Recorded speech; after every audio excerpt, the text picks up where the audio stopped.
Chicken রান্না হচ্ছে? হ্যাঁ চিকেন। এটা কি চিকেন? রোডাইল।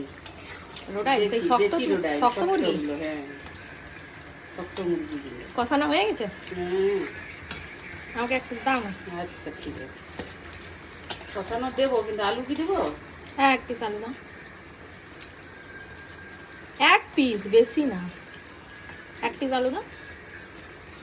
ভাই খাবে না? না। একদম ভাতে। এটা হবে। আর কতক্ষণ কষানো হবে? আর একটু সেগুলো বন্ধ করে দেবো। এটা কি ঝোল হবে না কষা? কষা কষা। এটা অন্যরকম স্টাইলে আছে, লাল লাল হয়নি কেন? সাদা করেই করেছি, কাঁচা লঙ্কা দিয়ে, হালকা শুকনো লঙ্কা দিয়েছি। হ্যাঁ। কালারিং লঙ্কা নেই? আচ্ছা দিইনি, আজকে একটু অন্যরকম রান্না করেছি, মশলা ভেজে করেছি। মশলা ভেজে? সব বেটে? কাঁচা মশলা ভেজে বেটে রান্না করেছি। ঠিক আছে, থ্যাংক ইউ। আমি আমারটা খেয়ে নেই, তারপরে জানাচ্ছি কেমন হয়েছে।